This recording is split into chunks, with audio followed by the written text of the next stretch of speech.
जिनको सतनाम मिल गया और सारनाम नहीं मिला तो भी वो पार नहीं हो पाएंगे।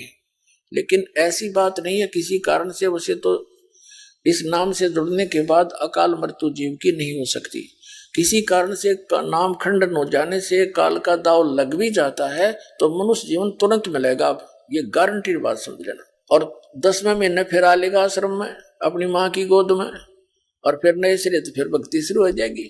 तो ये हजारों वर्षों तक ये मार्ग यथार्थ चलेगा। ये सब नकली पंथ अपने आप मुरझा जाएंगे, क्योंकि बुद्धिमान समाज इतना माइंडेड बच्चे हैं, छोटे छोटे अंग्रेजी सीख ले, हम तो 6ठी कक्षा में पढ़ने लग गए होते।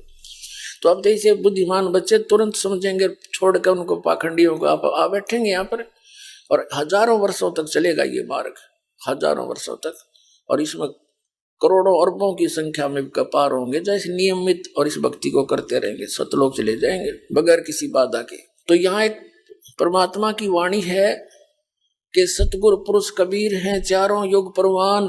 परवान माने प्रमाणित है उनकी। सतयुग में सत सुकृत नाम से आए वो परमेश्वर, और ऐसे ही एक लीला करते हैं जैसे काशी में एक लहर तारा तालाब के अंदर नवजात शिशु का रूप धारण करके प्रकट हुए। वहां से नीरू नीमा नाम के एक मुसलमान दुल्हा उठा कर ले गए। वहां उनके गर्भ पे प्रवेश की लीला होने से वो दुल्हा कहलाए, लेकिन जो उद्देश्य लेकर आए थे वो बचपन से ही प्रारंभ कर दिया था। 5 वर्ष की आयु में उस परमेश्वर ने 104 वर्ष के उस महर्षि रामानंद जी के छक्के छुड़ा दिए थे ज्ञान के अंदर। वो उद्देश्य लेकर आते हैं कि अपना ज्ञान प्रचार करूं, अपने गवाह बनाऊं। आदरणीय रामानंद जी को भी परमात्मा ने ऐसे सचखंड दिखाया था, सतलोक दिखाया था। तब उसने कहा था, 2 ठौड़ है एक तू भया एक से 2। रामानंद जी कहते हैं, हम कारण है तुम आए हो वहां से चलकर मग जो यानी रास्ता नाप का आयो तुम। बोलत रामानंद जी सुनो कबीर करतार, गरीबदास सब रूप के तुम ही सृजनहार, सब जीवों के तुम ही दाता हो। तो दास जो कहना चाह रहा है कि सतयुग में सत्सुकृत नाम से ऐसे एक लीला करते हैं, पूरे एक युग में ऐसी लीला करते हैं, नवजात शिशु का रूप धारण करते हैं, उनको निसंतान दंपति उठा ले जाते हैं। तो ऐसे त्रेता युग में मुनिंदर नाम से आए थे, द्वापर युग में करुणामय नाम से परमात्मा आए, और कल युग में वो कबीर नाम से प्रसिद्ध हुए। तो कहते हैं सतगुरु पुरुष कबीर हैं ये चारों युग प्रमाणे, ये झूठे गुरुआ मर गए ये हो गए भूत मसान। जैसे शिवदयाल जी यानी इस राधा स्वामी पंथ का प्रवर्तक, और फिर उसकी तो बाकी शेष ब्रांचें हैं उसी ज्ञान पर आधारित हैं। नाम उनका है नहीं 5 नाम काल के, और यो अकाल मूर्त सब स्वरूपी राम सतनाम यो कोई मंत्री नहीं है। और एक आधा जो है जनोद वाले कहते हैं कि सार नाम क्या है, बोला राधा स्वामी सार नाम है, इनका राधा स्वामी यो सार नाम है। अरे थरा गजब वही बैठा दिया सारे दत्त मार्ग का। देखो, और वो वाणी का सहारा लेते हैं, गुरु नानक देव जी की वाणी का, परमात्मा कबीर जी की वाणी को आधार बनाते हैं। दे रहे हैं सिंचाई भी साधन पर आम नहीं बन पाएगा, तो आम के लिए आम का ही बीज बोना पड़ेगा। तो ये नाम इस भक्ति का बीज है। इस मंत्र नाम के बिना कुछ भी उपलब्धि नहीं होगी, और गलत नामों से गलत ही उपलब्धि होगी। तो यहाँ क्या बताते हैं कि झूठे गुरु मर गए ये हो गए भूत मसान। श्री शिवदयाल जी 60 वर्ष की आयु में इनकी मृत्यु हो गई थी, और उसके पश्चात अपनी ही शिष्या बुक्की के अंदर भूत बनके वहां चुरमे खान लग गया, रोका पीवा फिर आके वो सतलोक चला गया। सतलोक का उन्हें कह भी ना पता जाएगा कहाँ।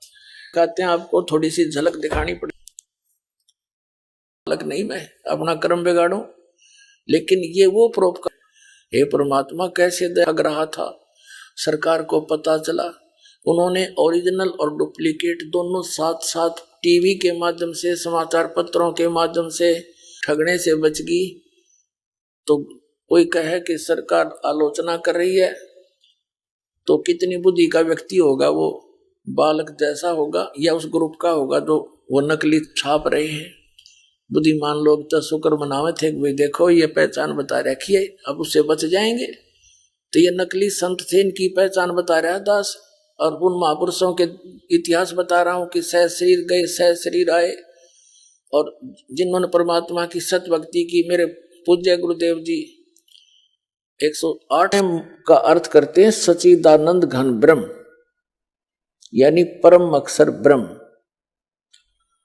तो यहां हमने चौथे अध्याय के 32वें श्लोक में ब्रह्मणे मुखे का अर्थ सच्चिदानंद घन ब्रह्म के मुख से बोली गई अमृत वाणी में धार्मिक यज्ञों की, यज्ञ माने धार्मिक अनुष्ठानों की जानकारी विस्तार से कही गई है, और वो तत्व ज्ञान है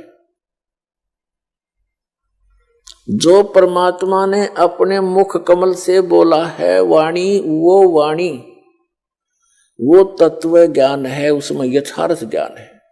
चौथे अध्याय के 34वें श्लोक में कहा कि उस तत्व ज्ञान को जो सच्चिदानंद घन ब्रह्म ने अपने मुख कमल से बोला है, यहां अवतरित होकर यहां आकर के, उस ज्ञान को तू तत्वदर्शी संतों के पास जाकर समझ। उनको दंडवत प्रणाम करने से, विनम्र भाव से, कपट छोड़ के नम्रता पूर्वक सरलता पूर्वक प्रसन्न करने से वे तत्वदर्शी संत तुझे तत्व ज्ञान का उपदेश करेंगे। ये सलाह दे दी गीता ज्ञानदाता ने अर्जुन को। इससे सिद्ध है कि गीता ज्ञानदाता संपूर्ण अध्यात्म ज्ञान से परिचित नहीं है। ऑप्शन छोड़ दिया कि वो तत्व ज्ञान तो तत्वदर्शी संत बताएंगे, और वो परमात्मा के द्वारा स्वयं आकर बोली हुई वाणी में लिपिबद्ध होता है।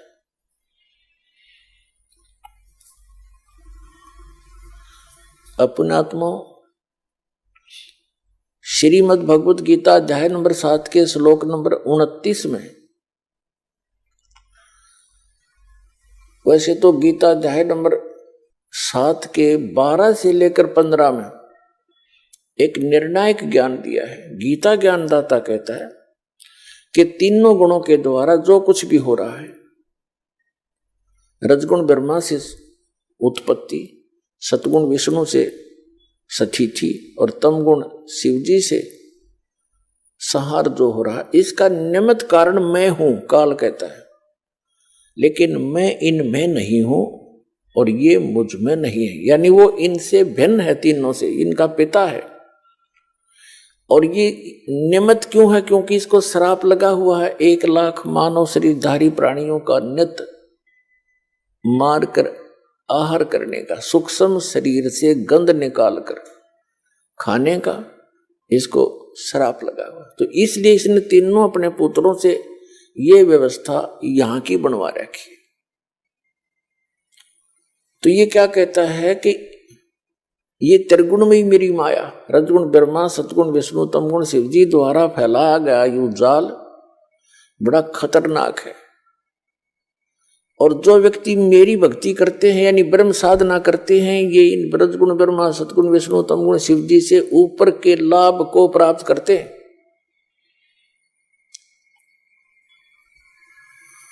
अब 7वें अध्याय के 15वें श्लोक में गीता ज्ञानदाता कहता है कि जिनकी बुद्धि इन तीनों गुणों, इस माया त्रिगुणमयी माया के द्वारा हरी जा चुकी है, यानी जो श्री ब्रह्मा, श्री विष्णु, श्री शिवजी की भक्ति से आगे सोचते ही नहीं, इन्हीं से प्राप्त अक्षिणिक ज्ञान लाभ को प्राप्त करके प्रसन्न रहते हैं, वे राक्षस स्वभाव को धारण किए हुए मनुष्यों में नीच दूषित कर्म करने वाले मूर्ख मेरी भक्ति भी नहीं करते, मुझे नहीं बजते, यानी ब्रह्म साधना नहीं करते, वो नीचे के अन्य देवताओं की पूजा करते। अब 7वें अध्याय के 16 से लेकर 18 तक मंत्र में गीता ज्ञानदाता अपनी साधना के विषय में कहता है। ये ब्रह्म है, श्री कृष्ण के अंदर बोल रहा है।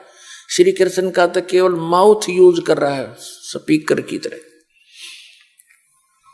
ये कह रहा है कि मेरी साधना भी 4 प्रकार के करते हैं। अर्थार्थी, अर्थ, अर्थ माने संकट निवारण के लिए, अर्थार्थी जो धन लाभ के लिए, और जिज्ञासु तथा ज्ञानी, ये 4 प्रकार के करते हैं। इनमें से तीनों को स्वयं रिजेक्ट करता है, आर्थ, अर्थार्थी और जिज्ञासु को। कहते हैं जैसे आर्थ क्या है, कोई संकट आ गया शरीर पे या घर पे, उसके निवारण के लिए वो वेद मंत्रों का ही सहारा लेते हैं, अन्य कोई अनुष्ठान किसी अन्य धार्मिक पुस्तक से नहीं करते, वो ब्रह्म उपासक कहलाते। ऐसे ही धन लाभ के लिए, धार्मिक अनुष्ठान के लिए वो वेद मंत्रों का ही सहयोग लेते हैं और किसी पुस्तक का वो सहारा नहीं लेते, वो ब्रह्म उपासक है। और जिज्ञासु होता है जो घर से निकला परमात्मा पाने के लिए, जैसे उनको संत गुरु मिले, उनसे ग्रहण ज्ञान को स्वयं वक्ता बन गया उसको ग्रहण करके, तो वक्ता बन जाना भी इस जीव का अपना जीवन हानि है। तो इन तीनों को रिजेक्ट कर दिया। चौथा बताया है ज्ञानी। ज्ञानी का अर्थ है जिसको ये पता लग गया कि मनुष्य जीवन केवल मोक्ष के लिए ही प्राप्त हुआ है, अन्यथा ये अन्य प्राणियों के जीवन हम देख ही रहे हैं कितने कष्ट में है। परमात्मा ने मनुष्य जीवन दिया है, इसमें कितनी सद्बुद्धि दी है, समय पर खाना खा सकते हैं, हम अपनी शरीर की रक्षा के लिए अपने वस्त्र पहन सकते हैं, प्राकृतिक आपदाओं से बचने के लिए गर्मी सर्दी से हम झोंपड़ी डाल सकते हैं, मकान बना सकते हैं। लेकिन इन सब की ये इतनी बुद्धि देने का उद्देश्य क्या था मालिक का, कि तुम भगवान भी बन सकते हो, अपना कल्याण भी करा सकते हो। अन्यथा एक योनि और बना देता जहां 84 लाख बना रखी। तो पुण्यात्मा गहनता से सोचो इन बातों को, ये बातें कहन सुन की नहीं, ये कर पाड़ने की है। अब चौथा जो ज्ञानी है उसके विषय में कहता है, ज्ञानी मुझे अच्छा लगता है। और ज्ञानी को मैं अच्छा लगता हूं क्योंकि ज्ञानी व्यक्ति, बुद्धिमान व्यक्ति को पता लग गया कि मनुष्य जीवन बार बार नहीं मिलेगा,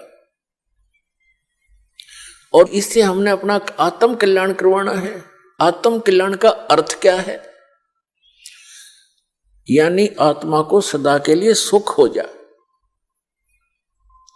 अब सदा से के लिए सुख होगा जब इसकी जन्म और मृत्यु का यो दीर्घ रोग मिटे, जरा और मरण का यो कष्ट मिटे। और ये कहां मिटे? ये समाप्त होगा सतलोक में, जहां वृद्ध अवस्था नहीं होती, सदा युवा शरीर रहता है और मृत्यु नहीं होती। और ऐसा ही संसार है जैसा यहां पर है, वहां आपका परिवार होगा, जैसे यहां जुड़ते जुड़ते जुड़ गया पूरा परिवार। और ये आपका है नहीं, कब कल मृत्यु हो जाए आपकी, आपका कहां है ये तो भूल भुलैया कर रखी इस काल भगवान ने आपको यहां बांधे रखने के लिए। इन एक दूसरे में ममता मोह फंसा दिया और इसी झूठे सुख में हमें फंसाकर अपना उल्लू सीधा कर रहा है। अब जो प्रश्न चल रहा है कि अब मनुष्य जीवन की प्राप्ति केवल आत्म कल्याण के लिए हमें हुई है, और सुख होगा, वो आत्म कल्याण होगा जब जन्म मृत्यु जरा मरण कति खत्म हो जाएगा, वो होगा सतलोक के अंदर। अपने आत्माओं, गीता जी अध्याय नंबर 7 के श्लोक नंबर 18 में कहा है गीता ज्ञानदाता ने कि ये ज्ञानी आत्मा है तो उदार, उदार माने अच्छी है, नेक आत्मा है, लेकिन इनको तत्वदर्शी संत ना मिलने के कारण ये मेरे वाली अनुत्तम अर्थात यूजलेस इस घटिया गति में ही सचित रहे। अब यहां गीता ज्ञानदाता अपने से मिलने वाली यानी ब्रह्म साधना से होने वाली गति ये अर्थात मोक्ष को भी अनुत्तम बता रहा है। अनुत्तम माने व्यर्थ, घटिया, क्योंकि जन्म मृत्यु नहीं समाप्त हो सकती। जैसे श्रीमद् भगवद गीता अध्याय नंबर 4 के श्लोक नंबर 5 और 9 में, गीता अध्याय नंबर 2 के श्लोक 12 में, गीता अध्याय नंबर 10 के श्लोक नंबर 2 में गीता ज्ञानदाता कहता, अर्जुन तेरे और मेरे बहुत जन्म हो चुके, तू नहीं जानता मैं जानता। नू ना सोच कि हम आज ही हुए हैं, आगे भी होंगे और पहले भी हो चुके हैं। इससे सिद्ध हो गया कि गीता ज्ञानदाता ये ब्रह्म है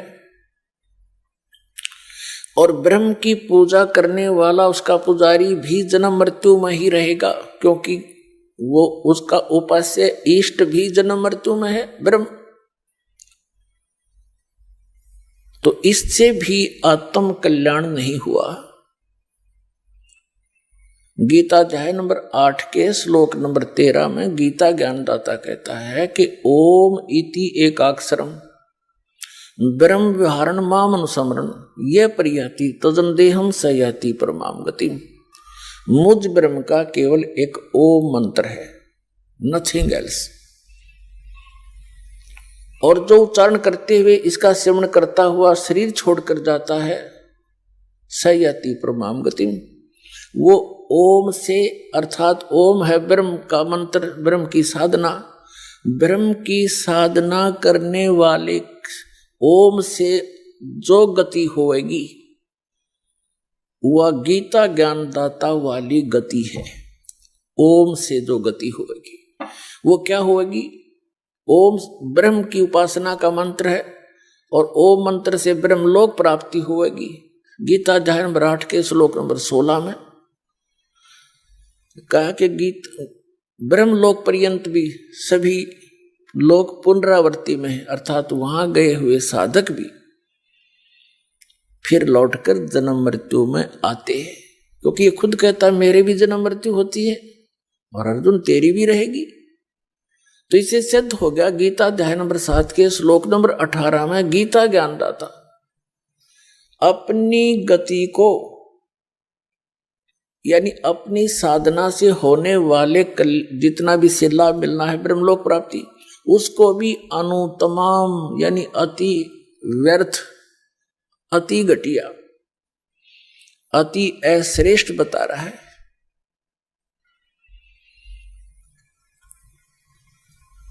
और गीता अध्याय नंबर 7 के श्लोक नंबर 19 में कहा है कि बहुनाम जन्मानाम अन्ते ज्ञानवान माम प्रपद्यते वासुदेवम सर्वमिति स महात्मा सुदुर्लभ है। क्या बताता गीता ज्ञानदाता कि बहुनाम जन्मानाम अन्ते ज्ञानवान माम प्रपद्यते, बहुत बहुत जन्मों को व्यर्थ करके किसी एकाद अंत के जन्म में ये ज्ञानी आत्मा मेरी भक्ति करते हैं। माम प्रपद्यते, मुश्किल से कहते हैं, बाकी अन्य और ही साधनाओं में लगे रहते हैं जो बिल्कुल व्यर्थ होती हैं। लेकिन बहुनाम जन्मानाम अन्ते ज्ञानवान माम प्रपद्यते और वासुदेव सर्वमिति स महात्मा सुदुर्लभ है कि बहुत बहुत जन्मों के किसी अंत के जन्म में ज्ञानवान यानी ज्ञानी आत्मा माम प्रपद्यते मेरी भक्ति करते हैं। और जो ये बताने वाला महात्मा तो बहुत दुर्लभ है, बड़ी मुश्किल से मिलेगा तुझे। क्या कि वासुदेव सर्वमिति, कि वासुदेव ही सब कुछ है। अब यहां इन गीता अनुवादकर्ताओं ने अनरस कर डाले, इन्होंने श्री कृष्ण जी को वासुदेव सिद्ध कर दिया, जबकि वासुदेव तो श्री कृष्ण जी के फादर थे। और वासुदेव नाम इन्होंने कहां से लिख रखा? वेदों से। वेदों में वासुदेव का अर्थ है वो परमात्मा जिसका सबके ऊपर कंट्रोल हो, ओवरऑल कंट्रोलर, यानी कुल का मालिक, नॉन एज वासुदेव, उसको वासुदेव कहते। अब यहां गीता ज्ञानदाता कहता है कि वासुदेवम सर्वमिति सहमात्मा सुदुर्लभ है। ये बताने वाला कि वो वासुदेव ही सब कुछ है, उसी से तो पूर्ण मोक्ष होगा, उसी की भक्ति से जरा और मरण यानी वृद्ध अवस्था और बुढ़ापे के दुख मिटेंगे। उसके अतिरिक्त किसी को भी इष्ट रूप में पूजना नहीं चाहिए। और वो परमात्मा कौन है, कहाँ रहता है, कैसा है, उसके पाने की, वहां जाने की कौन सी विधि है, कौन सा मेथड है, तो ये जानकारी देने वाला महात्मा सुदुर्लभ है, बड़ी मुश्किल से मिलेगा। एक समय आदरणीय गरीबदास साहिब जी को वो पूर्ण परमात्मा परम अक्षर ब्रह्म मिले, जिसमें आदरणीय गरीबदास साहिब जी गांव छुड़ानी, जिला झज्जर, हरियाणा वाले 10 वर्ष के बालक थे। खेतों में अपने गौवें चरा रहे थे, अपने ही खेतों में। ये किसान घर में जन्म था। आदरणीय गरीबदास साहिब जी गांव छुड़ानी, जिला झज्जर में एक जाट किसान परिवार के अंदर जन्मे थे। बहुत बड़े जमींदार थे ये, 1400 एकड़ जमीन थी इनकी। और अपने ही खेतों में अपने ही गौवों को चरा रहे थे। कुछ सहयोगी और भी पाली नौकर थे, कुछ दूसरे गांव के अन्य साथी पाली भी वहां गौवें चरा रहे थे। पूर्ण परमात्मा अपने विधान अनुसार वो कबीर परमेश्वर सतपुरुष परम अक्षर ब्रह्म सतलोक से चलकर आया, जो विधान है उस परमात्मा का। और यहां आता किस उद्देश्य से? वो तत्व ज्ञान बताता है। ऋग्वेद मंडल नंबर 9 सूक्त नंबर 86 के मंत्र 26 और 27 में स्पष्ट किया है कि वो कबीर देव, कबीर साहब, कबीर परमात्मा ऊपर तीसरे मुक्ति धाम में रहता है, सतलोक में। और सतलोक के भी तीसरे फिर भी पृष्ठ में, उस भाग में रहता है, एक बहुत बड़े गुम्बद में, बहुत बड़े आसन के ऊपर, सिर पर छत्र है और मुकुट पहने है, राजा के समान सिंहासन पर विराजमान है वो परमात्मा। और वहां उसका एक रोमकूप में करोड़ सूर्य मिला दे, करोड़ चंद्रमा, ऐसी शोभा है उस बालक की। लेकिन यहां जब आते हैं, अपने उस शोभा को हल्का करके, सरल करके स्वरूप को आते, नहीं तो एज इट इज आ जावे तो हम उनको देख नहीं सकते, चरम दृष्टि देख नहीं सकती। तो अपने रूप को सरल करके यहां आते हैं और उन श्रेष्ठ आत्माओं को मिलते हैं जो दृढ़ भक्त होते हैं। उनको किस उद्देश्य से मिलते हैं? उनको तत्व ज्ञान से परिचित कराते हैं। उपदेश करने के उद्देश्य से परमात्मा सतलोक से चलकर आते हैं, सह शरीर आते हैं और अच्छी आत्माओं को मिलते हैं, फिर उनको अपने से परिचित कराते हैं, अपना ज्ञान देते। ऋग्वेद मंडल नंबर 9 सूक्त नंबर 86 के मंत्र 26 और 27 में, ऋग्वेद मंडल नंबर 9 सूक्त 82 के मंत्र 1 से 3 में, ऋग्वेद मंडल नंबर 9 सूक्त 94 के मंत्र 1 में, 94 के 1 में, ऋग्वेद मंडल नंबर 9 सूक्त 95 के मंत्र 2 में, ऋग्वेद मंडल नंबर 9 सूक्त 1 मंत्र 8 और 9 में, ऋग्वेद मंडल नंबर 9 सूक्त 20 मंत्र 1 में, ऋग्वेद मंडल नंबर 9 सूक्त 96 के मंत्र 16 से लेकर 20 तक। और भी अनेक स्थानों पर भरे पड़े हैं कबीर परमात्मा की महिमा से वेद। क्योंकि परमेश्वर ने धर्मदास साहिब जी से कहा था कि धर्मदास, ये वेद मेरा भेद है, पर मैं ना मिलूं वेदन के माही, और जौन वेद से मैं मिलूं ये वेद जानते नहीं। ये चारों वेद मेरी महिमा का गुणगान करते हैं, लेकिन इस वेदों में वर्णित विधि से मेरी प्राप्ति नहीं हो सकती।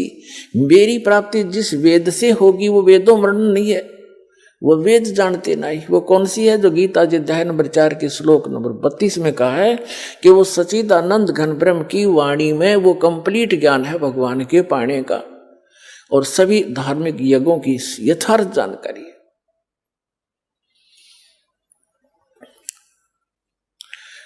तो वो परमात्मा उस विधान अनुसार अच्छी आत्मा आदरणीय गरीबदास साहिब जी उस नेक आत्मा को मिले, सचखंड लेकर गए, सतलोक दिखाया, सब ब्रह्मांड दिखाए, जहां मालिक रहते हैं वो सतिथि दिखाई, वहां हंस कैसे रहते हैं, वहां कैसी सृष्टि है, वहां सदाबहार वृक्ष है, सुंदर सुंदर पहाड़ हीरे पन्नों से जड़े हुए, यहां तो पत्थरों के पहाड़, वहां हीरे पन्नों के जवाहरातों के पहाड़ हैं, और किसी चीज का अभाव नहीं, वहां कोई पदार्थ खराब नहीं होता। जैसे गंगा जैसी दरिया, वहां पर अमृत सरोवर भरे पड़े।